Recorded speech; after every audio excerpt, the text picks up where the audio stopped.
நாளுடைய பிரசங்கத்திற்கான வேத வாசிப்பு ஒரு வசனம் வாசிப்பு கேட்கலாம். மத்தேயு எழுதின சுவிசேஷம் 27ஆம் அதிகாரம் 46ஆம் வசனத்தை நாம் வாசிக்கலாம்.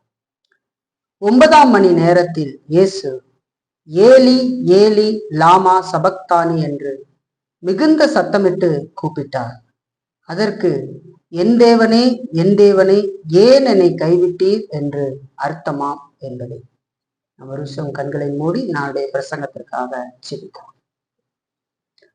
பிதா குமாரன் பரிசுத்த ஆவியாக வீற்றிருக்கிறதான எங்கள் திருத்துவ தேவனை, தர்மையான பிரசங்க நேரத்திற்காக நாங்கள் வருகிறோம்.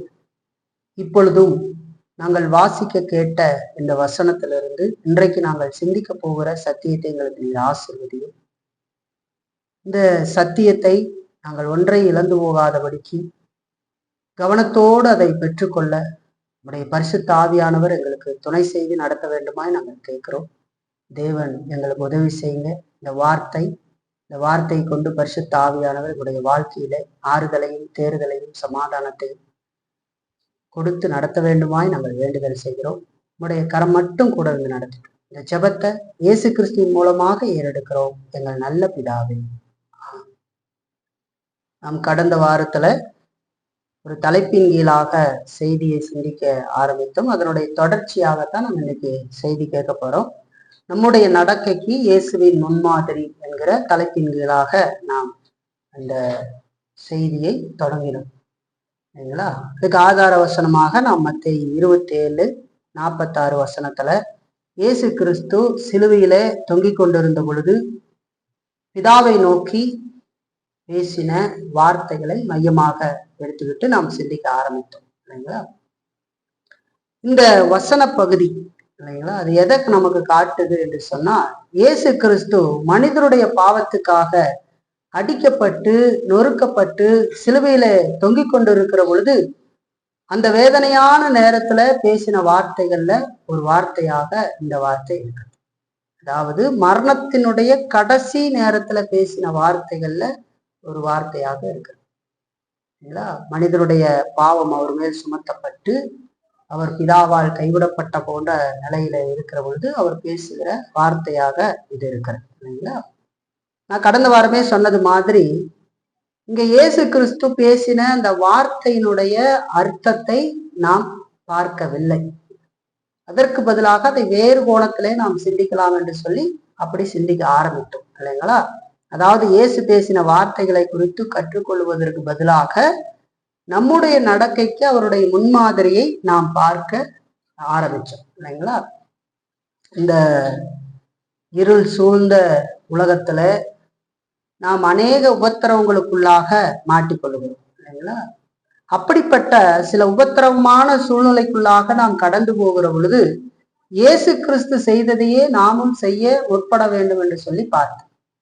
அதாவது நம்முடைய நடக்கைக்கு இயேசுவின் முன்மாதிரியை பின்பற்றி நடக்க வேண்டும் என்று சொல்லி பார்த்தோம். இல்லைங்களா?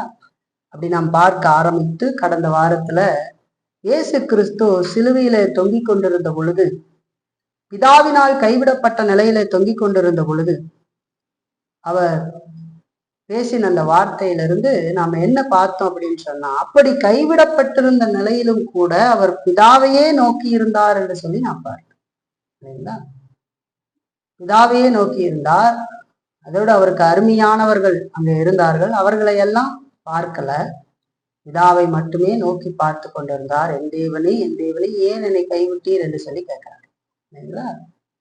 கைவிடப்பட்டிருந்தாலும் கூட இயேசு கிறிஸ்து பிதாவையே நோக்கி பார்த்தார் என்று சொல்லி பார்த்தா, நாமும் நம்முடைய வாழ்க்கையில நாம் சில நேரங்கள்ல இருளான உபத்திரவமான சூழ்நிலைகளுக்குள் கடந்து போகிற பொழுது நாம் நமக்குள் நோக்கி பார்க்காமல், அதே நேரத்துல நாம் மற்றவர்களை நோக்கி பார்க்காமல், நம்மை அழைத்த தேவனை, நம்மை முடிவு பரியந்தம் நடத்துகிற தேவனை, நம்மை கைவிடாத தேவனை, நம்மை விட்டு விலகாத தேவனையே நாம் நோக்கி பார்க்க வேண்டும் என்று சொல்லி பார்த்தோம். நம்முடைய வாழ்க்கையில ஆண்டவர் கைவிட்டது போல தெரிந்தாலும் ஆண்டவர் நம்மை கைவிடுகிறவர் அல்ல என்று சொல்லி நாம் பார்க்கிறோம். அப்படிப்பட்ட சூழ்நிலையில நாம் நம்முடைய ஆத்மாவையே பார்த்து இந்த ஆத்மாவினுடைய காரியத்தை பார்த்து நான் இப்படி இருக்கிறேனே, எனக்கு இப்படி நடந்துருச்சே, நான் என்ன செய்வேன் அப்படின்னு சொல்லி தொடர்ச்சியாக அதையே பார்த்து பார்த்து பார்த்து சுய பரிதாபம் கொண்டு ஒரு மோசமான நிலைக்கு போவது தவறு என்று சொல்லிப்பாங்க. நம்முடைய ஆத்மாவை நாம் பார்க்க வேண்டியது நல்லதுதான். எதற்காக நாம் நம்முடைய ஆத்மாவை பார்க்கிறோம்னு சொன்னா, நாம் தேவனிடத்துல போவதற்காக பார்க்கணும். நம்முடைய நிலையை உணர்ந்து, இப்ப நம்ம கூட பாடல்கள் பாட பார்த்த இல்லைங்களா, யாரும் காணா உள்ள அலங்கோலத்தை காணும் தேவனேண்டு. அது என்னது, நாம் பார்த்து ஆண்டவர்கிட்ட போகிறதுக்காக நம்முடைய ஆத்மாவை நோக்கி பார்த்து அது எவ்வளவு மோசமாக நாம் வாழுகிறோம் அப்படிங்கிறத உணர்ந்து ஆண்டவருடைய உதவி நாடுவதற்கு பார்த்தா நல்லது. ஆனால் பலர் அப்படி பார்க்கறதில்லை. தேவனை விட்டு விட்டு என்னால் இது முடியவில்லை, என்னால் இது ஆகவில்லை அப்படின்னு சொல்லி பார்க்கறதுக்கு பார்க்கறோம். இப்ப இயேசு கிறிஸ்து அந்த நேரத்துல வறண்டு போன கிணறு மாதிரி இருக்கிற ஆத்மாவை பார்ப்பதற்கு பதிலாக என்றென்றைக்கும் ஊறுகிற ஜீவ ஊற்றை போல இருக்கிற தேவனை நோக்கி பார்த்தார் என்று சொல்லி நாம் நம்முடைய வாழ்க்கையில நம்ம உபத்திரவத்துக்குள் போகும்போது நம்முடைய ஆத்மா வறண்டு போனது போலவே காணப்படும் இல்லைங்களா. அதை பார்த்து நம்ம தேவன்கிட்ட போகாம இருந்தோம்னா நம்ம மோசமான நிலைக்கு போயிடும். அதே போல நமக்கு ரொம்ப நெருக்கமானவர்களை நாம் அந்த நேரத்துல பார்த்து ஆறுதல் அடைய முயற்சி செய்தோம் என்று சொன்னால், உதாரணத்துக்கு நம்ம சக சகோதரர்களையே பார்த்து ஆறுதல் அடைவதற்கு, அவங்களுடைய ஆலோசனை பெற்று ஆறுதல் அடைவதற்கெல்லாம் முயற்சி செய்தாலும் கூட அந்த ஆறுதல்கள் எல்லாம் கொஞ்ச நேரத்திற்கு தான் இருக்கு. அது தப்புன்னு இல்லை, அப்படி நாம் செய்யணும். இருந்த போதும் அதுக்கு மேலாக நாம் தேவனை நோக்கி பார்க்க கற்றுக்கொள்ள வேண்டும். அவருக்கே எல்லாம் தெரியும் என்று சொல்லி பார்க்கிறோம். நாம் இந்த சூழ்நிலைக்குள் போகும்படி அவர் சித்தம் கொண்டதின் நிமித்தமாக நாம் அங்க போயிருக்கோம் இல்லைங்களா. இதெல்லாம் அவருடைய ஆணைக்குள்ள இருக்கிறது. நம்முடைய பாவத்தினால் நாம் அந்த சூழலுக்குள்ள போயிருக்கலாம், ஆனாலும் அது அவருடைய ஆணையில் இருக்கு. சில நேரம் ஆண்டவர் பல விதங்கள்ல அப்படி செய்கிறார்.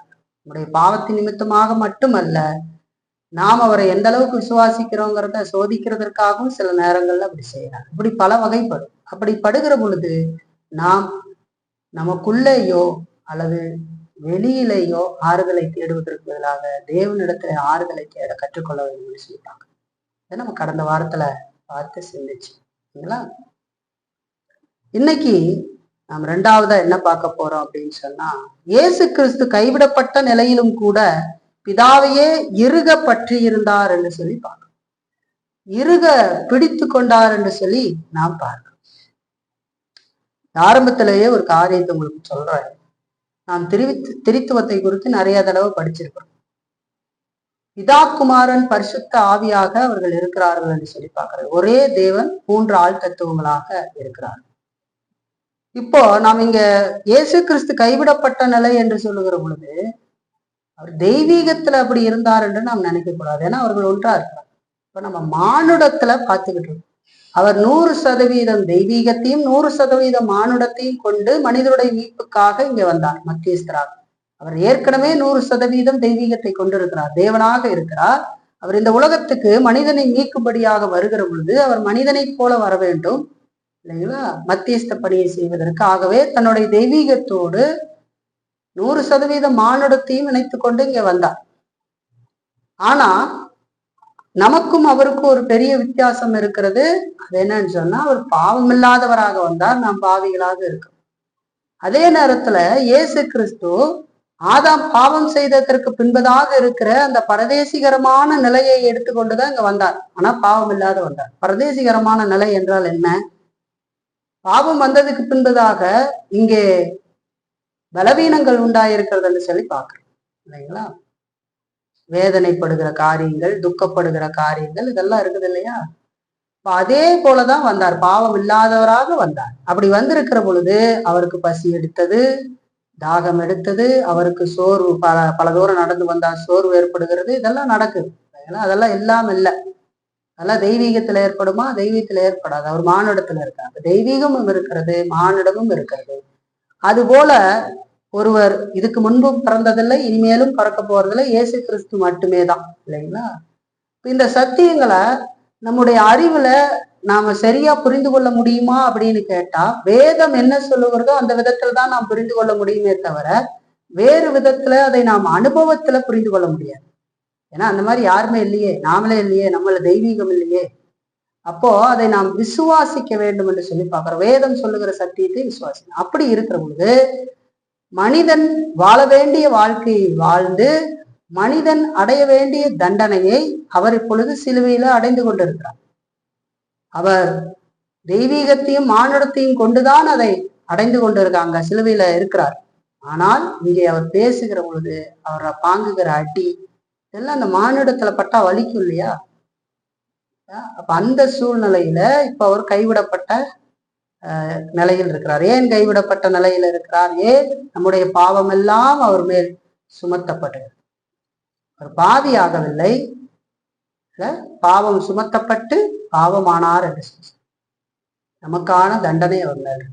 அப்போ பிதா அவரை கைவிடுகிறார் இல்லைங்களா? ஒரு குறிப்பிட்ட நேரம், அது நமக்கு தெரியாது இல்லைங்களா?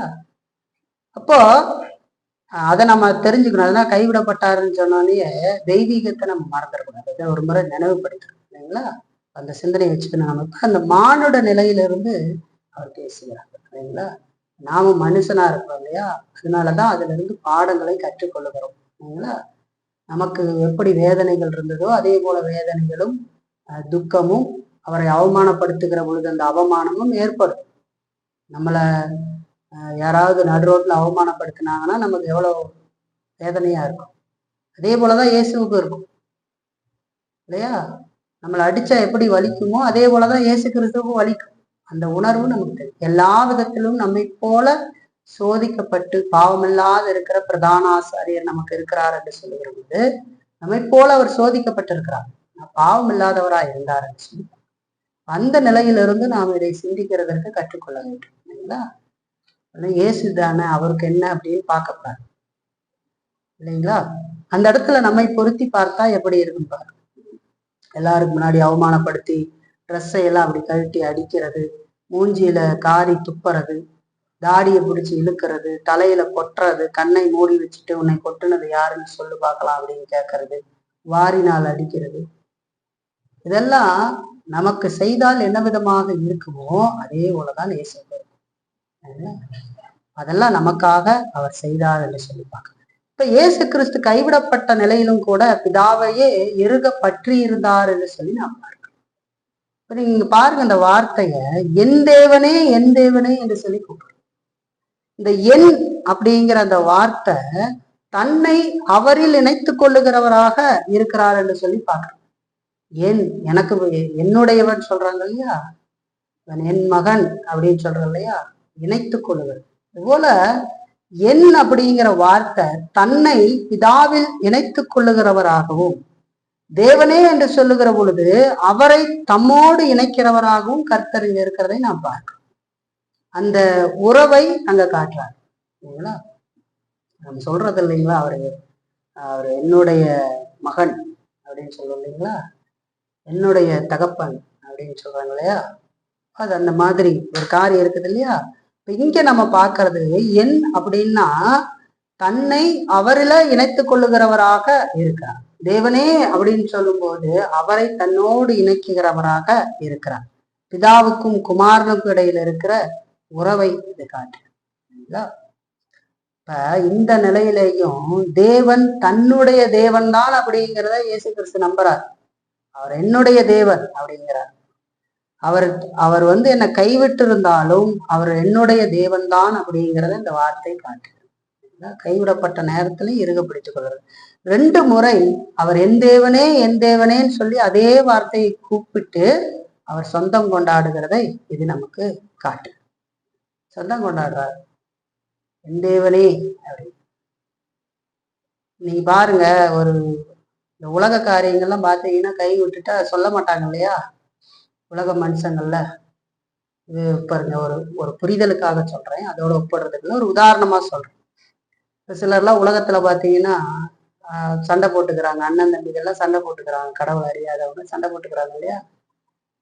அண்ணனே சொல்ல மாட்டாங்க இல்லைங்களா? ஏதாவது சண்டை போட்டு பிரிஞ்செல்லாம் போயிட்டாங்கன்னு வச்சுக்கோங்க, சொல்ல மாட்டாங்க இல்லைங்களா? அது யாரு அப்படின்னு கேட்கும்போது கூட சொல்லிக்க மாட்டாங்க, காட்டிக்க மாட்டாங்க. தெரிஞ்சு அது உங்க அண்ணனா அப்படின்னா ஆமா ஆமா எங்க அண்ணன் தான் அப்படின்னு சொல்றாங்க இல்லையா? அது எதை காட்டுகிறதுனா அவர்களை வெறுக்கிறாங்க இல்லைங்களா?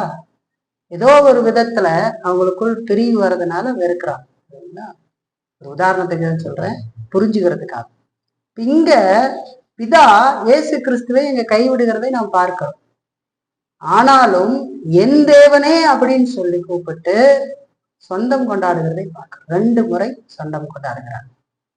இப்ப தேவன் தம்முடைய முகத்தை நம் மீது பிரகாசிக்க செய்யும் போதும், நம்முடைய இருதயத்துல அவருடைய அன்பை நாம இதமா அனுபவிக்கும் போதும் தேவன் நம்முடையவர் அப்படின்னு நம்ம நம்புறது ரொம்ப சுலபமா இருக்கும் இல்லைங்களா? நம்முடைய வாழ்க்கையில ஆண்டவருடைய பிரகாசத்தை அருமையா வேதமெல்லாம் வாசித்து கடவுளுக்கு கீழ்ப்படித்து நம்ம நடந்துக்கிட்டு போகும்போது எல்லாம் நன்மையாக இருக்கும் பொழுது, நம்முடைய இருதயத்துல ஆண்டவருடைய அன்பை நாம் இதமாக அனுபவிக்கிற பொழுது தேவன் நம்முடையவர் என்று நாம் நம்புவதற்கு அது சுலபமாக இருக்கும் நம்முடைய வாழ்க்கையில. ஆனா அவர் நம்மளை கடினமான பாதைகளை நடத்தும் போதும் அல்லது அவர் நம்மளை சிச்சை செய்கிற பொழுதும் நாம் எவ்வளவாக விடாம அவரை பற்றி கொண்டிருக்கிறோம் அப்படிங்கிறது தான் நம்முடைய விசுவாசத்தை காட்டும் என்று சொல்லுவாங்க. எல்லாம் சரியா போகும்போது நம்ம சொல்லிக்குவோம். சிலர்லாம் பாருங்க, கிறிஸ்துவ வாழ்க்கையில அவங்களுடைய ரட்சிப்பை கேள்விக்குறியா பார்க்கலாம், நம்ம சொல்ல முடியாது. சிலர்லாம் பார்த்தா யாராவது வீடுகள்ல இறந்து போயிட்டா நானே பார்த்துருக்கிறேன். அப்படிலாம் இந்த ஊர்லயே பார்த்தேன். அப்படி ஒரு ஒரு அம்மா சொல்றாங்க, நாங்க கடவுளுக்காக வாழ்ந்தோம், என் கணவர் இறந்து போய் விட்டார். அது என்ன கடவுள் அந்த கடவுள் அப்படின்னு. ஒரு சின்ன காரியம் நடந்த உடனே அவங்க விசுவாசியா இருந்தா கணவர் பரலோகம் தானே கூப்பிடுறாரு இல்லையா? ஆனா அந்த வேதனையின் காரியத்துல எப்படியான வார்த்தைகளை அவர்கள் பயன்படுத்துகிறாங்க. இப்ப நல்லா தெரிஞ்சுக்குங்க, நம்முடைய வாழ்க்கையில ஆண்டவருடைய அந்த பிரகாசத்தை ஆவியானவர் நம்மளை நடத்தி அருமையாக கொண்டு போகிற அந்த காரியத்தை மென்மையா நடத்துகிற பாதையில நடத்தும் போது நமக்கு தேவன் நம்முடையவர் அப்படின்னு நம்புறது ரொம்ப சுலபமா இருக்கும். அவருடைய அன்பை இதமா நம்முடைய இருதயத்தில் அனுபவிக்கும் போது அது சுலபமா இருக்கும். ஆனா அதே அவர் கடினமான பாதைகள்ல நம்மை நடத்துகிற பொழுது, அவர் நம்மை சிச்சை செய்கிற பொழுது நாம் எவ்வளவாக அவரை விடாமல் பற்றி கொண்டிருக்கிறோம் அப்படிங்கிறதுல தான் நமது விசுவாசம் வெளிப்படுகிறது என்று சொல்லி பார்க்கலாம். நம்ம ஆண்டவர் மேல வச்சிருக்கிற விசுவாசமே வெளிப்படும் இல்லைங்களா? எது வேணாலும் நம்மை விட்டு விலகி போகட்டும், ஆனா கடவுள் நம்மை விட்டு விலகி போக நாம் விடக்கூடாது என்று சொல்லி பார்க்கணும். அதனால நான் அடிக்கடி சொல்லுவேன், கடவுளுக்காக எதை வேணாலும் இழக்கலாம், ஆனா கடவுளை இழக்கக்கூடாது. ஆனா மனிதனுடைய தன்மையை பாருங்க, கடவுளை இழக்கிறதுக்கு தயாரா இருப்பான், எதையும் இழக்க மாட்டான் அந்த உலகத்துல. சரிங்களா? அவங்களுக்கு சொத்தை இழக்க மாட்டான், சுகத்தை இழக்க மாட்டான், பொண்ணு தங்கத்தை இழக்க மாட்டான். அதெல்லாம் வருதுன்னா கடவுளை இழந்து விட்டு போயிடுவான் இல்லைங்களா? ஏதாவது ஒரு சம்பவம் நடக்குதா, போய் நாள்லயாச்சு போயிட்டு வந்துடுவான், கடவுளாவது ஒன்னாவது அப்படின்னு தம்பிடுவாங்க. ஏன் கடவுளை வார வாரம் தானே நம்ம பண்றோம், ஏன் ஒரு நாள் கொண்டாட்டி என்ன அப்படின்னு கடவுளையே கை விட்டுட்டு போயிடுவோம் இல்லைங்களா? அது எவ்வளவு மோசம் தான். உதாரணத்துக்கு ஒரு கப்பல் கடல்ல போய்கிட்டு இருக்குதுன்னு பாரு, கற்பனை செஞ்சு பாரு. அப்படி கப்பல் கடல்ல போயிட்டு இருக்கும்போது பயங்கரமான புயல் வருகிறது. அந்த புயல் நேரத்துல பாத்தீங்கன்னா இந்த கப்பல்ல இருக்கிற கேப்டன் மாலுமிகள்லாம் அங்க நம்ம பார்த்தோம்னு சொன்னா, அந்த கப்பல் புயல்ல அடிபட்டு மூழ்கி விடாதபடிக்கு அந்த கப்பல்ல இருக்கிற தட்டுமுட்டு சாமான்களை எல்லாம் முதலாவது தூக்கி கடல்ல போடுவாங்க, அதை வெயிட் குறைக்கிறதுக்காக. அதே போல அதுக்கு பின்னாடியும் அது ரொம்ப கோரமா இருந்துச்சா தாங்கள் உணவுக்காக வைத்திருக்கிற அந்த உணவுப் பொருட்களையும் கூட தூக்கி கடல்ல போட்டுருவாங்க, பசியோடாவது நாம் கரை சேர வேண்டும் என்பதற்காக. அது மாதிரி நாம் பொண்ணை இழந்தாலும் பொருளை இழந்தாலும் தேவையான எல்லாவற்றையும் இழந்தாலும் தேவனை மாத்திரம் இறுக பிடித்து கொள்ள வேண்டும் என்று சொல்லி பார்க்கிறோம். நம்முடைய வாழ்க்கையில கடவுளை விட்டு விடக்கூடாது இல்லைங்களா? எவ்வளவு கவனமா நம்ம இருக்கணும் பாத்தீங்களா? அப்படி நாம இருக்கணும்.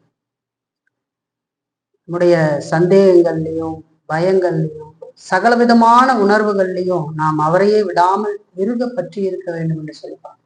வாழ்க்கையில எந்த சந்தேகமும் வராம இல்லை, ஆண்டவர் நம்மோடுதான் இருக்கிறாரா, நமக்கு இவ்வளவு சூழல்கள் இருக்குதே, வாழ்க்கையில இவ்வளவு கஷ்டம் வருதே, இந்த பாதையை நம்ம எப்படி மேற்கொள்ளுவோம் அப்படின்னு எத்தனை பேருக்கு குடும்பத்துல பிரச்சனை இருக்கலாம் இல்லையா? எத்தனையோ தேவைகள் இருக்கலாம் இல்லையா, சமாதானம் இல்லாத காரியங்கள் இருக்கலாம் இல்லையா, அது ரொம்ப தொடர்ந்து நெடுநாட்கள் போறதா இருக்கலாம் இல்லைங்களா. அந்த மாதிரி சூழ்நிலைகள்ல ரொம்ப சந்தேகமான காரியங்கள்லாம் நம்மள வந்துடும். அதான் பலவீனமான மனிதர்கள் தானே, பயங்கள் வரும், சகலவிதமான உணர்வுகள் வரும் இல்லைங்களா. அதெல்லாம் நம்மை அவரை விட்டு விலகாமல் அவரை இறுக பிடித்து கொள்ளும்படி நாம் பார்க்க வேண்டும். எந்த சூழ்நிலை வந்தாலும் என் தேவன் அவர் என் தேவன் அப்படிங்கிறது தெரிஞ்சு இயேசு கிறிஸ்து தான் செய்யறாரு இல்லைங்களா. அவர் என் தேவன், அவர் என்னை விட்டு போகும்படி விடமாட்டேன் அப்படிங்கிறதுல நம்ம உறுதியாக இருக்க வேண்டும். அப்படி இறுக்கமா அவரை பிடிச்சுக்கணும் இல்லைங்களா. இயேசு கிறிஸ்து பேசின வார்த்தை மூல பாஷையில எப்படி இருக்குதுன்னா, வல்லமை நிறைந்தவரே ஏலி ஏலி, வல்லமை நிறைந்தவரே, சர்வ ஏகாதிபத்தியமுடைய தெய்வம் அவரு என் தேவனே அப்படி, அவர்னால எல்லாமே செய்ய முடியும்ன்ற அர்த்தம் சரிங்களா. என் பலவானே அப்படிங்கிற அர்த்தம் தர விதத்துல அது இருக்கு. ஏலி ஏலின்னு சொன்ன, என் தேவனே என் தேவனேன்னு சொன்னா வல்லமை நிறைந்தவரே என் பலவானே அப்படிங்கிற அர்த்தத்தை தர விதத்துல இருக்கு. அவரால் செய்ய முடியாத காரியங்களை நம்முடைய வாழ்க்கையில நினைச்சு பாருங்க. அவரால் செய்ய முடியாத காரியங்கள் என்ன இருக்கா? நம்ம நினைச்சுக்குவோம், நமக்கு பயம் இது, நான் மனுஷனை நம்புகிற அளவுக்கு கூட சில நேரங்கள்ல கடவுளை நம்ப மறுக்கிறோம். அதுதான் நிதர்சனமான உண்மை, கசப்பான காயம் இல்லையா. கடவுளை நம்ம இறுகப்படுச்சு, நம்முடைய உட்காருதலையும் நம்முடைய எழுந்திருத்தலையும் நம்முடைய வாயிலிருந்து சொல் பிரவாகத்திற்கு முன்பதாகவே அவர் அறிந்திருக்கிறார். இந்த சின்ன பிள்ளைங்களை எல்லாம் எடுத்துக்கீங்களேன், சின்ன பிள்ளைங்களுக்கு நம்ம கத்துக் கொடுக்குறோம், ஆண்டவரை பத்தி கத்துக் கொடுக்குறோம், ஜெபம் பண்றதுக்கு ஒன்னொன்னா சின்ன பிள்ளைகிட்ட இருந்து கத்துக் கொடுக்குறோம். இந்த பிள்ளைகள் சிறு வயசுல ஆண்டவரை நோக்கி கூப்பிடுறதுக்கு முன்னாடியே அதனுடைய உருவம் கருவுல இருக்கும் போதே கடவுள் அறிந்திருக்கிறார். கூப்பிடுறதுக்கு முன்னாடியே அறிந்து பாதுகாத்து அதை வளர்த்தி அதுக்கப்புறம் தான் நம்ம செய்யறோம். நாமும் கூட அப்படித்தான் கருவிலேயே தெரிந்து கொள்ளப்பட்டோம், உலக தோற்றத்துக்கு முன்னாடியே தெரிந்து கொள்ளப்பட்டோம். நம்ம பாதுகாப்போடு பிறக்கும்படி எத்தனை அபாசம் ஆகுது இல்லையா. அப்படி ஒரு நாய் நம்ம சாவலில்ல அப்படின்னா என்ன, நம்முடைய கருவை ஆண்டவர் கண்டிருக்கிறார், நாம் இந்த உலகத்துல வர வேண்டும் என்று ஒரு வச்சிருக்கிறார் இல்லைங்களா. அப்ப நாம் வளரும் வழியிலும் நம்மளை பாதுகாத்து பராமரித்து தொடர்ந்து நடத்துகிறார் இல்லைங்களா. அப்போ நம்ம நினைச்சுக்கணும், கடவுள் எல்லா சூழ்நிலையும் நம்ம நடத்துகிறார்.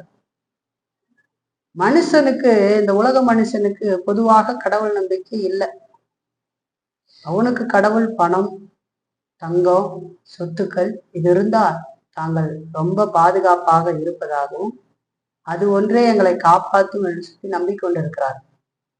போர் நடக்குது பாருங்க, ஒரு குண்டை போட்டு விட்டா நம்பிக்கிட்டு இருந்த சொத்து இருக்குமா? நினைச்சு பாருங்க, ஒரே குண்டு மொத்தமா சோழி பிடிக்க வச்சுக்குவாங்கல்ல.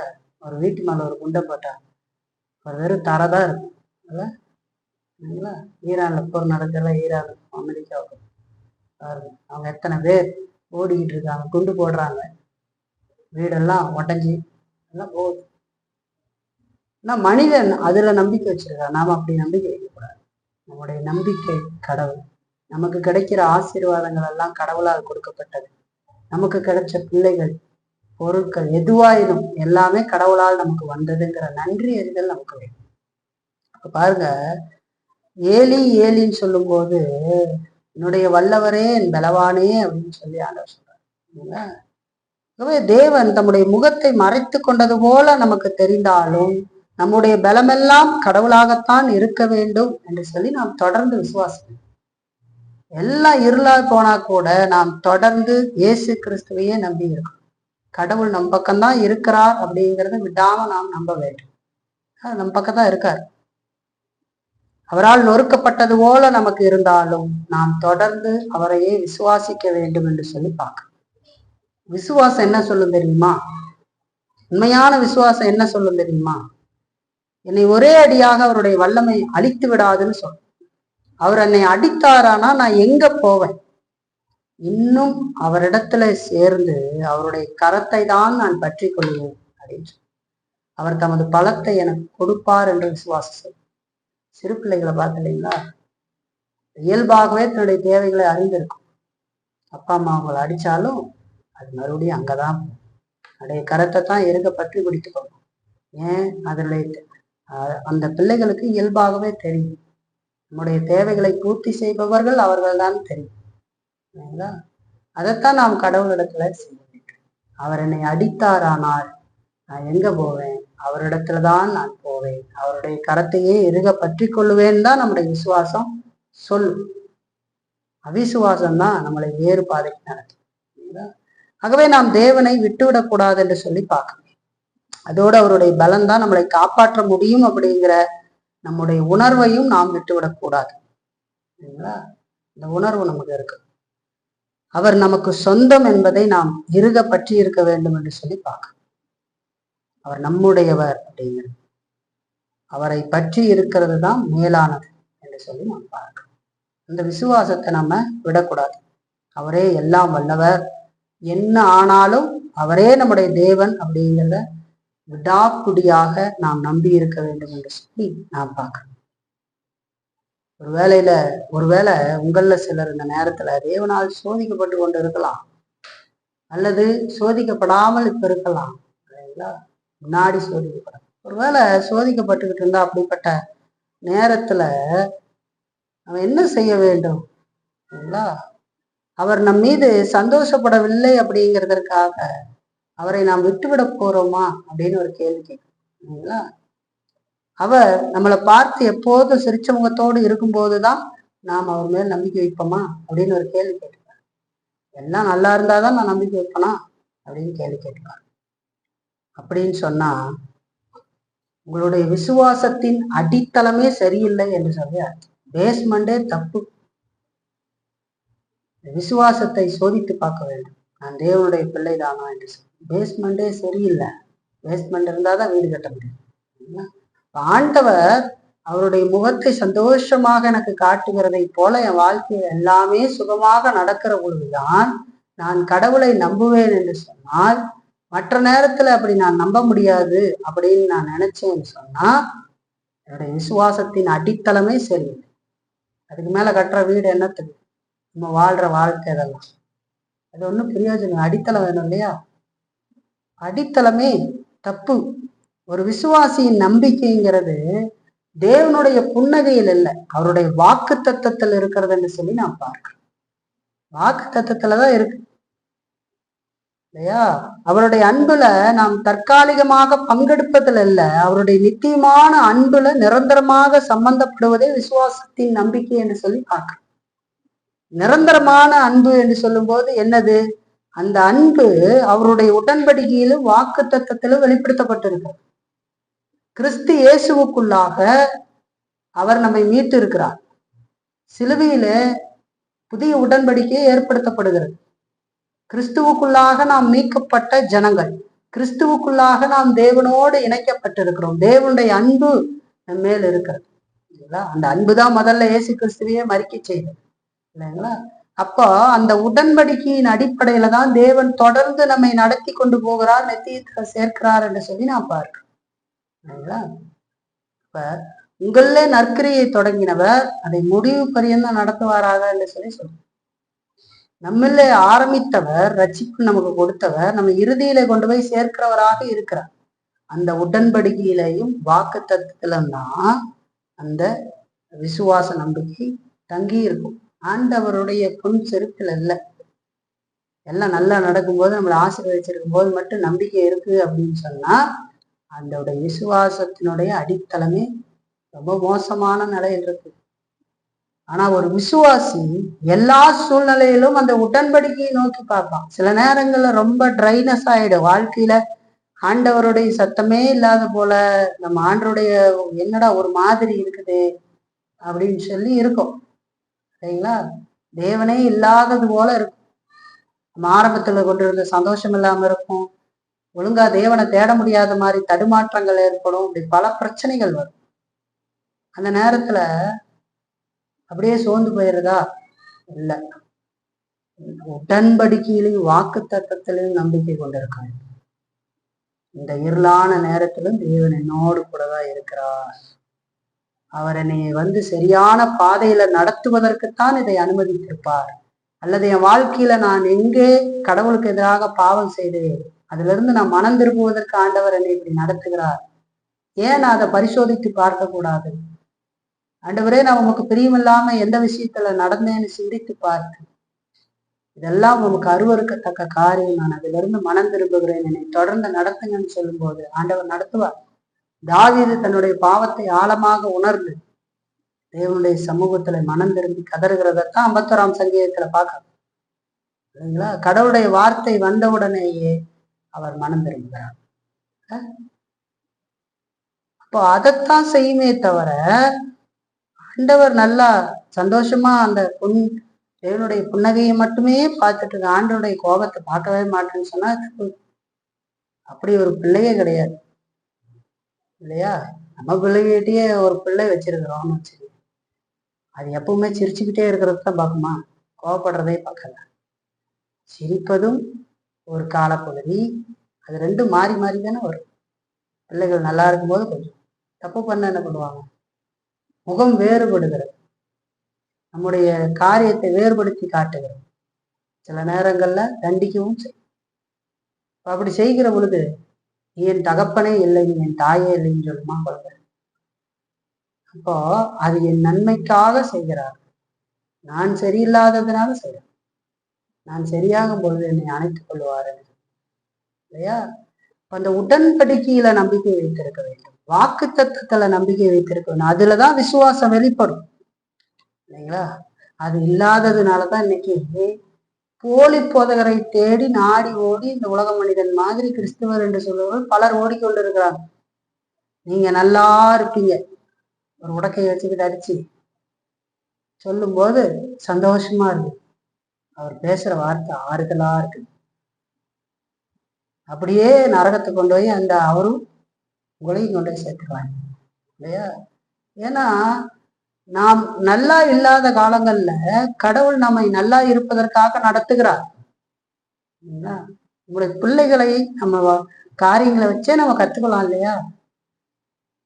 பிள்ளைகள் போயிட்டு ஒரு ஒரு ஒரு கண்ணாடி ஜாடி கிழிஞ்சு போற மாதிரி இருக்குது, அதுல கை வைக்கும் போது நீ நல்லா கை வை, அது உனக்கு ஆரோக்கியமா இருக்கும்னு சொல்லுவாங்க. அது யார் சொல்லுவாங்க?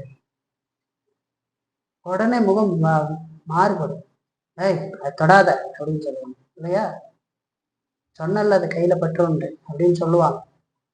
அது ஏன் அப்படி சொல்றாங்க? ஏன்னா அந்த பிள்ளை இன்னும் கொஞ்ச நேரத்துல அதுல கை வைத்து தன்னை காயப்படுத்திக் கொள்ளும், அதுக்கு வலி வேதனை உருவாக போகிறது.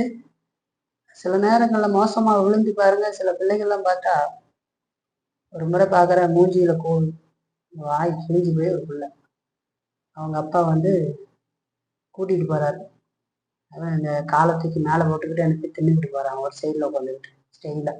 மூஞ்ச பார்த்தேன், அவங்க அப்பாவை மூஞ்சியும் பார்த்தேன், வளர்த்துன ரச்சனை அதுலேயே தெரியும் இல்லையா? உளுந்து மூஞ்சி கிழிஞ்சதுக்கு அப்புறம் கூட ஒழுங்கா நடத்தணும்னு தெரியல பாரு இல்லைங்களா? தன் இஷ்டத்துக்கு விடப்பட்டதை போன்ற பிள்ளைகள். இப்போ ஆண்டவர் நம்முடைய வாழ்க்கையில நம்ம மேல் கோபமா இருக்கிறாருன்னு சொன்னா நாம் அதை உணர்ந்து திருந்த வேண்டுமே தவிர கடவுளை விட்டக்கூடாது, இறுக பிடித்து கொள்ள வேண்டும். இல்லைங்களா? இப்ப நாம இதுல எப்போதும் நிலைத்திருக்கணும். அவருடைய உடன்படிக்கை தான் எப்போதும் நன்மை செய்கிறது என்பதை நாம் மறக்கக்கூடாது. இல்லைங்களா? இப்ப கிறிஸ்து எப்பொழுதும் மாறாதவராய் இருக்கிறார் என்று சொல்லி பார்க்கிறோம். அவருடைய ரத்தம் எப்பொழுதும் சமாதானம் செய்கிறது என்று சொல்லி நாம் பார்க்கிறோம். கடவுளுடைய பிரமாணம் எப்பொழுதும் மாற்ற முடியாததா இருக்கிறது என்று சொல்லி பார்க்கிறோம். கிறிஸ்து எப்போது மாறாதவராய் இருக்கிறார்னா என்ன? கிறிஸ்து நமக்காக எல்லாவற்றையும் செஞ்சிருக்கிறார், நமக்காக ரத்தத்தை சிந்தி இருக்கிறார். புதிய உடன்படிக்கையின் ரத்தமாக அது இருக்கிறது, நம்மை ஆண்டவர் மீட்டு இருக்கிறார். நியாயப்பிரமாணம் எப்போதும் மாற்ற முடியாததா இருக்கிறது. நியாயப்பிரமாணம் மறுபடியும் நம்ம கிட்ட ஒருக்கா கேட்குமா? இயேசுகிட்ட ஒருக்கா நமக்கான காரியத்தை பெற்றுக்கொண்டு மறுபடியும் 2ஆம் முறை நீங்களும் ஒரு முறை அப்படி நடக்க வேண்டும்னு கேட்கணும் இல்லைங்களா? இயேசு கிறிஸ்து எல்லாவற்றையும் நமக்காக செய்துட்டார். நியாயப்பிரமாணம் மறுபடியும் நம்மை குற்றப்படுத்தி நரகத்துக்கு தள்ளாது இல்லைங்களா? நியாயப்பிரமாணத்தினுடைய நிறைவேறுதலாக கிறிஸ்து இருக்கிறார். இன்றைக்கு நாம் நியாயப்பிரமாணத்தை கை கொள்ளுகிறதுனால் பரலோகத்துக்கு போய் சேருகிறது இல்லை. ஆனா நாம் ரட்சிக்கப்பட்டு இருக்கிற பொழுது நாம் நியாயப்பிரமாண 10 கட்டளைகளை கை கொண்டு நடக்கிறோம். எதற்காக? நாம் பரிசுத்தத்துல வளர்ந்து குமாரனுடைய சாயலுக்கு ஒப்பாய் இருப்பதற்காக. நாளுக்கு நாள் வளர்ந்து பார்ப்ப 10 கட்டளையை நாம் கை கொள்ள வேண்டும். ஆனா 10 கட்டளைகள் மூலம் நமக்கு ரட்சிப்பு வருகிறது இல்லை. 10 கட்டளைகள் நம்மளை நியாயம் தீர்த்து நம்மை நரகத்துல தள்ள முடியாது. இப்ப ஆண்டவர் நம்மை மீட்டு இருக்கிறார், நியாயப்பிரமாணத்தை நிறைவேற்றி இருக்கிறார். அப்ப கிறிஸ்து எப்பொழுதும் மாறாதவரா இருக்கிறார். அவருடைய ரத்தம் எப்பொழுதும் சமாதானம் செய்கிறது. நியாயப்பிரமாணம் எப்போதும் மாற்ற முடியாதா இருக்கிறது என்று சொல்லி பார்க்கலாம். ஆகவே கடவுளுடைய அன்பை சந்தேகிக்க வைக்கிற சகல எண்ணத்தையும் நாம் நம்மை விட்டு விலக்கிவிட வேண்டியது அவசியம். கிறிஸ்துவுல விசுவாசம் வச்சிருக்கணும், அந்த உடன்படிக்கையில விசுவாசம் வச்சிருக்கணும், எல்லாமே போனாலும் கடவுள்ல விசுவாசம் வச்சிருக்கணும் இல்லைங்களா? ஏன்னா கடவுள் மாறாதவரா இருக்கிறார் இல்லைங்களா? எல்லா சூழ்நிலை வரும், வந்தாலும் கடவுள் நடத்துவார். இறுக பற்றி பிடித்துக் கொள்ள வேண்டும் இல்லைங்களா? அவருடைய அன்பின் மேலதான் நாம் நம்பிக்கை கொள்ள வேண்டும் என்று சொல்லி பார்க்கணும். அவருடைய பிரசன்னத்துல மட்டும் நாம சந்தோஷம் வைக்காம அவருடைய சத்தியத்துல நாம் மகிழறதுக்கு பழகிக்கொள்ள வேண்டும். அவருடைய சத்தியத்துல நாம் மகிழணும். சில நேரம் எல்லா நேரத்துல பைபிள் படிக்கும்போது நல்லா இருக்காது இல்லைங்களா? ரொம்ப சிரமமா மாதிரி கூட சில நேரங்கள் வந்துடும். நம்முடைய சோர்வு, பலவீனங்கள் இதெல்லாம் பார்த்தீங்கன்னா, ஒருத்தங்க சொல்றாங்க, நான் எல்லா நாளும் பைபிள் படிக்கும் போது பயங்கரமா படிக்கிறேன் அப்படின்னு சொன்னா பொய் சொல்றாங்க. பலவீனமான சூழ்நிலைகள் வரும், சோர்வுகள் வரும். ஆனால் கண்டினியூவா திருப்ப தொடர்ச்சியாக அதை வாசிப்பது, ஏன் அது என் பாதைக்கு தீபம், பேதைக்கு வெளிச்சம்னு சொல்லும். சில நேரங்கள்ல சிந்தனை அதுல வைக்கவே முடியாது. அந்த ஒரே வசனத்தை 34 தடவைனாலும் திருப்ப அங்கேயே வாசிக்கிட்டே வண்டியே நிகராது. ஆனாலும் விடாமல் அதையே திருப்ப வாசியேன், சிந்தனைக்கு வர வரைக்கும் ஏன் விடக்கூடாது இல்லைங்களா? அந்த வசனம் தான் நம்ம தேட்டோம். அந்த சத்தியத்துலதான் நாம் மகிழ வேண்டுமே தவிர, ஏதோ நம்முடைய வாழ்க்கையில எல்லாம் நல்லா இருக்கு, நம்முடைய கையின் பிரயாசம் எல்லாம் ஆசீர்வதிக்கப்படுது, எல்லாமே இருக்குது, நல்லா இருக்குது, அதனால அப்படின்னு சொல்லணும் இல்லைங்களா? அப்படி இருந்தா நம்முடைய விசுவாசமே சரியில்லாம போயிடும். நம்ம அவர்ல நம்பிக்கை கொண்டு இருக்க வேண்டும், அவர்ல தங்கி இருக்க வேண்டும் என்று சொல்லி பார்க்கணுங்களா? இப்ப நீங்க எப்படி இருக்கிறீங்க விசுவாசத்துல அப்படின்னு கேள்வி கேட்டு பாருங்க. இயேசு கிறிஸ்து இருக்க பிடிச்சிருக்கிறீங்களா அப்படின்னு கேள்வி கேட்டு பாருங்க. ஆகவே கைவிடப்பட்டது போன்ற தருணங்கள்ல சோர்ந்து போய் விடாமல் அவரையே என் தேவனே அப்படின்னு கூப்பிடுறதுக்கு நாம் கற்றுக்கொள்ள வேண்டும். கூப்பிடுவோமா? என் தேவனே நம்ம கூப்பிடணும். எல்லா சூழ்நிலையும் கபான்னு அடிச்சுக்க கூடாது. நம்முடைய துன்ப நேரங்கள்ல நிதானம் வேணும், கவனம் வேணும். அதை சொல்லும்போது ஈஸியா இருக்கும், அந்த சூழல் அப்படி இருக்காது. நல்லா ஞாபகத்தில் வச்சுக்கோங்க. நாம் சொல்லுவது சுலபம், அந்த இடத்துக்கு போகும்போது அது அவ்வளவு எளிதில்லை. ஆனா நமக்கு பரிசுத்த ஆவியானவர் துணை செய்வார் என்று சொல்லப்பட்டது. பார்த்தீங்களா? பரிசுத்த ஆவியானவர்ல நாம் தங்கி இருக்க வேண்டியது அவசியம், நிதானமாக இருக்க வேண்டியது, அவரை இருக பிடித்துக் கொள்ள வேண்டியது அவசியம். இயேசு கிறிஸ்து செஞ்சார் சரிங்களா? சரி, இதுல இருந்து ஒரு பயன்பாடை நம்ம பார்த்து நம்முடைய பலவீனமான நேரங்கள்ல நாம் தேவனையே இருக பற்றி கொள்ள வேண்டும் என்று சொல்லிப்பாங்க. நம்முடைய பலவீனமான நேரங்களில் நாம் தேவனையே இருக பற்றி கொள்வோம். தேவனை விட்டு விடுகிறதான இருதயம் மிக ஆபத்தானது அப்படிங்கிறத நாம் ஒருபோதும் இந்த வாழ்க்கையில மறக்கக்கூடாது. விட்டு விடுகிறதான இருதயம் ஆபத்தானது, நமக்கு கேடு விளைவிக்கும் இல்லைங்களா? இதுல ஒரு 2 காரியத்தை ஒரு கேள்வியா உங்களுக்கு முன்னாடி நான் வைக்க விரும்புறேன் சரிங்களா? ஒருவேளை இப்பவே நீங்க அந்த சூழல்ல இருக்கலாம், அல்லது இனி அந்த சூழலை நாம் எதிர்நோக்கலாம் சரிங்களா? ஆகவே இந்த வார்த்தைகள் நம்ம கேட்டுட்டோம். உங்களிடத்துல கடவுள் கோபமா இருக்கிறார் அப்படிங்கிறதுக்காக அவரை விட்டு விலகிவிட தீர்மானித்து விட்டீங்கன்னா மேற்கொண்டு நீங்க என்ன செய்ய போறீங்க? கேள்வி. தேவன் கோபமா இருக்கிறார், உங்க மேல கோபமா இருக்கிறார் அப்படிங்கிறதுக்காக அவரை விட்டு விடலாம்னு நீங்க தீர்மானிச்சிட்டீங்கன்னா மேற்கொண்டு நீங்க என்ன செய்ய போறீங்கன்னு ஒரு கேள்வி. தேவன் கோபமா இருந்தாலும் அவரை நம்பி இருக்கிறது தான் கடவுளையே நம்பாமல் போவதை காட்டிலும் சிறந்தது அப்படின்னு சொல்லுவாங்க. தேவன் கோபமா இருந்தாலும் அவரை நம்பி இருக்கிறது தான் கடவுளை நம்பாம இருக்கிறத விட சிறந்தது இல்லைங்களா?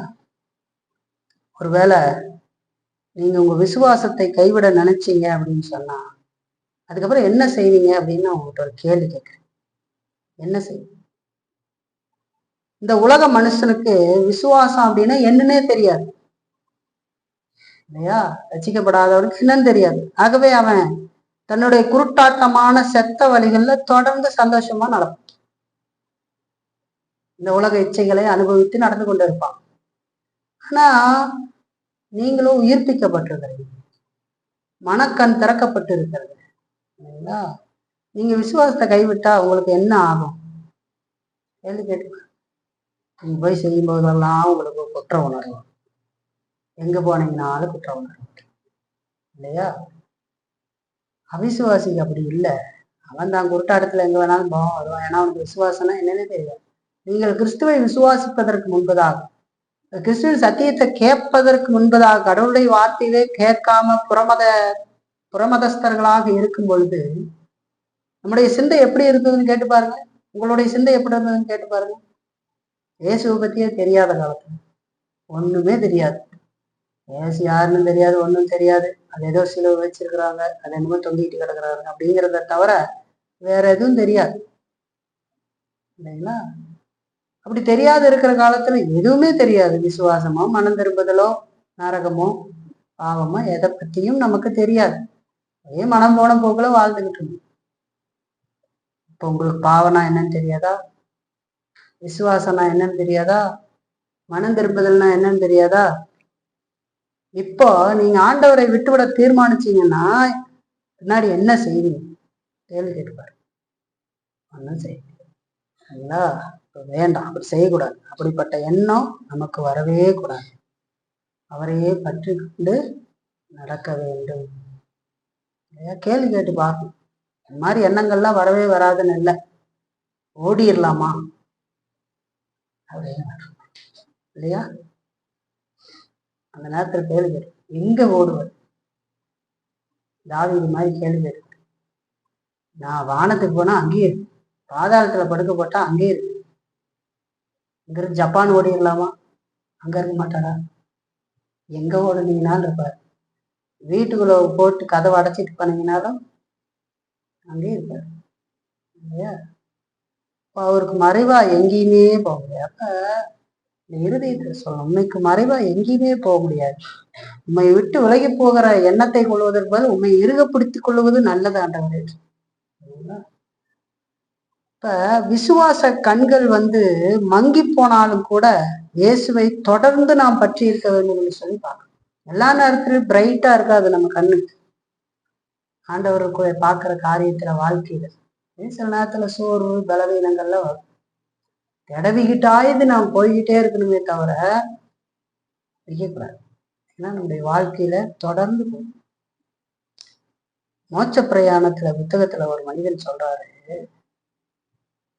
முடிஞ்ச அளவுக்கு நடந்து போவேன், இல்லை ஓடி போவேன், இல்லைன்னா நடந்து போவேன், இல்லைன்னா உட்காந்து தவந்துக்கிட்டாவது போவேன், எப்படியாவது நான் போவேன் அப்படின்னு சொல்லி எவ்வளவு விசுவாசம் காட்டுக்கு. ஆனா நான் போற பாதையில் போய்கொண்டே இருப்பேன் என்று சொன்னாங்க. விசுவாச கண்கள் மங்கினாலும் இயேசுவையே நாம் தொடர்ந்து பற்றி இருக்கோம். மூழ்கினாலும் சரி, நீந்தினாலும் சரி, அவருடைய பாதத்திலேயே நாம் இருக்க வேண்டும். எல்லா காரியத்திலும் ஊக்கத்தோடு ஆண்டவரை நோக்கி ஜெபிக்க வேண்டும். சரிங்களா? ஆண்டவரை நாம் விட்டுவிடக்கூடாது. இயேசு செஞ்சாரு, என் தேவனே என் தேவனே அப்படின்னு கூப்பிட்டாரு. நாம ஏன் கூப்பிடக்கூடாது? அவர் நம்முடைய முன்மாதிரி இல்லையா? இக்கட்டான நேரத்துல தேவனே தேவனே எனக்கு உதவி செய்யுங்க அப்படின்னு கூப்பிடலாம் இல்லையா? கூப்பிடணும். இன்னொரு கேள்வி வைக்கிறேன்.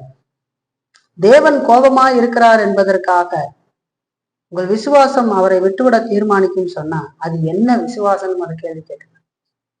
அது வேற ஒரு விசுவாசமா அப்படின்னு கேள்வி கேட்டுப்பாரு. தேவன் கோபமா இருக்கிறார் என்பதற்காக உங்கள் விசுவாசம் அவரை விட்டுவிட தீர்மானிக்கும் சொன்னா அது என்ன விதமான விசுவாசம் என்று கேள்வி கேட்டுப்பார். கோபம் கொள்ற கடவுள்கிட்ட நீங்க நம்பிக்கை வைக்க மாட்டீங்களா? இல்லையா? வைக்க மாட்டீங்களா? கேள்வி கேட்பாரு. உதாரணத்துக்கு இந்த உலகத்துல பாருங்க, சிலர் உயிர் நண்பர்னு சொல்லுவாங்க. எல்லாருமே சிலர் நண்பர்னு சொல்லிக்கிறாங்க. ரோட்ல பார்த்தவங்க, வந்தவங்க, போனவங்க, டீ குடிக்கிறதுல ஃப்ரெண்டானவன்னு சொல்லி யாரை பார்த்தாலும் ஃப்ரெண்டுங்க, அவர் எனக்கு ஃப்ரெண்டுங்கன்னு சொல்றாங்க. அந்த மாதிரியான ஃப்ரெண்டை சொல்ல, அது முதல்ல ஃப்ரெண்டே கிடையாது. ஃப்ரெண்ட் அப்படின்னு சொன்னா ரொம்ப நாள், நீண்ட நாள் பழகி உயிருக்குயிராக சிநேகித்து, வேதத்துல பாருங்க தாவீது யோனத்தானையும் சொல்லுங்களா, அந்த விதமான நண்பர்களை போல இருக்கிற நண்பர்கள், உயிர் நண்பர்னு சொல்ற மாதிரி. இந்த மாதிரி உயிர் நண்பர் மாதிரி இருக்கிறவங்க திட்டா அதை விட்டு விலகிடுவோமா? உயிர் நண்பரா இருக்கவங்க பாருங்க, திட்டினா விலகிடுவாங்களா? இல்ல, நமக்காக என் உயிரையே கொடுப்பேன்னு சொல்லி இருந்த இந்த நண்பர்கள் ஒருத்தருக்கு ஒருத்தர் ஏதாவது திட்டிக்கிட்டா உடனே விலகி போயிடுவாங்களா? இந்த கோபத்தை தாங்கிக்க முடியலைன்னா அது என்ன விதமான அன்பு, அது என்ன விதமான ஃப்ரெண்ட்ஷிப் சொல்லி கேள்வி வரும் இல்லையா? உயிர் நண்பர்கள் கொஞ்சம் இதா இருந்தாலும் மறுபடியும் போய் என்ன பண்ணுவாங்க, உடனே பேசுவாங்க இல்லைங்களா? அடுத்த நாள் ஏன் வரமாட்டியா அப்படி எல்லாம் பேசிக்குவாங்க. அதுதான் க்ளோஸ் ஃப்ரெண்ட்ஷிப்னு சொல்லுவாங்க இல்லையா? அப்படி இருக்கும்போது நாம் தேவன் மேல வைத்திருக்கிற நம்பிக்கை எப்படி இருக்கும்? அப்படி விசுவாசம் ஒரு கோவப்பட்டானே விலகி போயிடுச்சுன்னா, இல்ல விலகி போறதுக்கு தீர்மானிச்சோன்னு சொன்னா அது என்ன விதமான விசுவாசம் அப்படின்னு ஒரு கேள்வி கேட்டு பார்க்கணும் இல்லைங்களா? இந்த விதமா நீங்க தேவன் மீது வைத்திருக்கும் நம்பிக்கை இருக்குதா? இதுதான் விசுவாசமா? ஆண்டவர் நல்லா இருந்தாதான் நான் விசுவாசமா இருப்பேன்னு சொன்னா அந்த விசுவாசத்தை சந்தேகம் எப்படிப்பட்ட விசுவாசம்னு சொல்லிச்சு பாருங்க. அதனுடைய அடித்தளம் சரியா இருக்குதான்னு பாருங்க. யோபுவை நம்ம எடுத்துக்கலாம் இல்லையா? யோபு எப்படி நடந்துகிட்டாருன்னு பாருங்க. யோபு எப்படி நடந்துகிட்டாரு? யோபு கிட்ட இருந்த எல்லாத்தையும் தேவன் எடுத்துக்கொண்ட பொழுது இல்லைங்களா, அவர் தேவனுக்கு விரோதி ஆனாரா? இல்ல.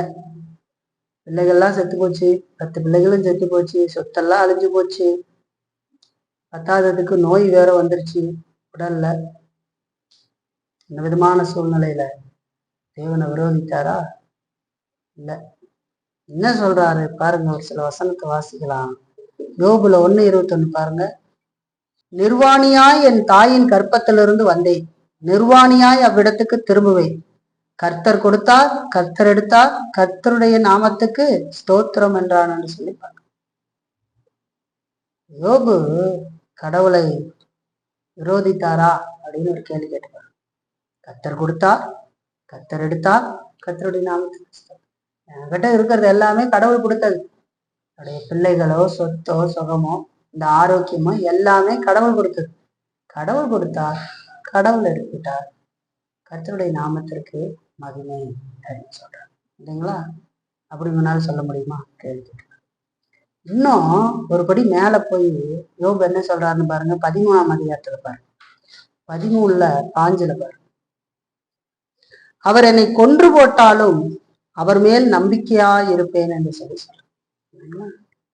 இப்ப அடுத்த கட்டத்துக்கு போறார். அவர் என்னை கொன்று போட்டாலும் அவர் மேல் நம்பிக்கையா இருப்பேன்னு அவ்வளவு அழகா சொல்றாரு பாருங்க.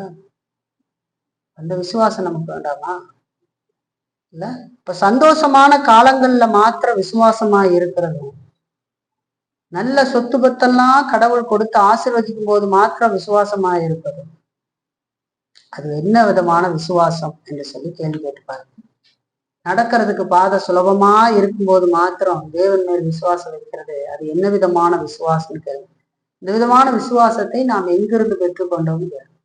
இது கடவுளிடத்துல இருந்து வந்த விசுவாசமா அப்படின்னு கேள்வி கேட்டுப்பாரு இல்லையா? இந்த உலக மனுஷன் தலையில பொருத்தி வச்சுட்டு போன விசுவாசமானு கேள்வி கேட்டுப்பாரு இல்லைங்களா?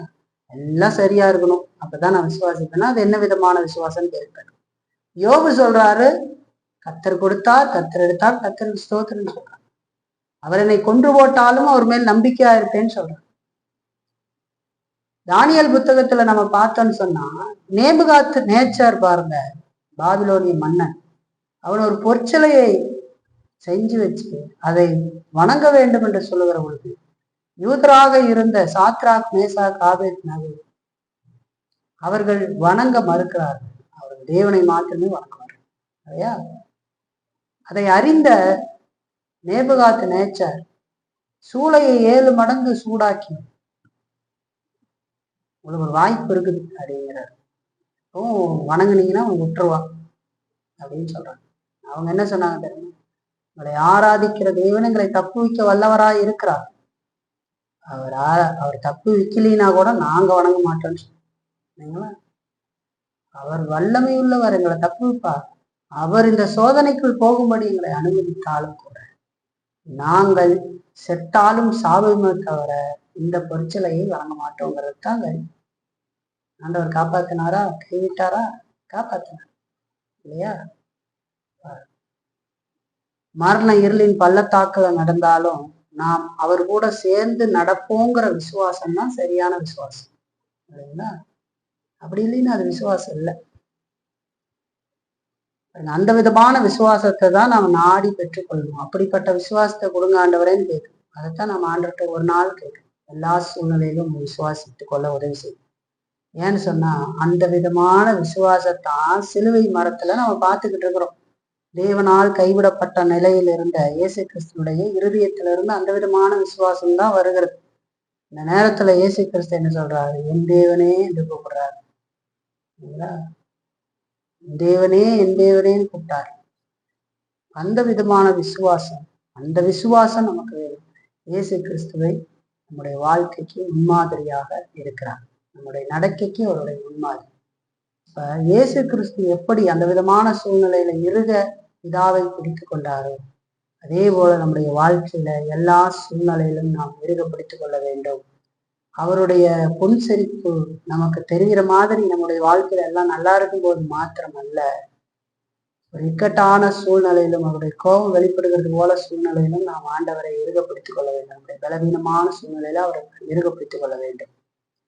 நம்முடைய விசுவாசங்கிறது எல்லாம் சாதகமா இருக்கும்போது நடக்கிறது இல்லை. அது அடித்தளமே சரியில்லை. நம்முடைய விசுவாசங்கிறது அவருடைய வாக்குத்தத்தத்தை அவருடைய உடன்படிக்கையிலும் இருக்க வேண்டும். கிறிஸ்து எனக்காக செய்திருக்கா, அவர் என்னை கைவிட மாட்டார், என்னை நித்தியத்துல கொண்டு போய் சேர்த்துவார். அவர் பாதியில விட்டுட்டு ஓடுற தேவன் அல்ல.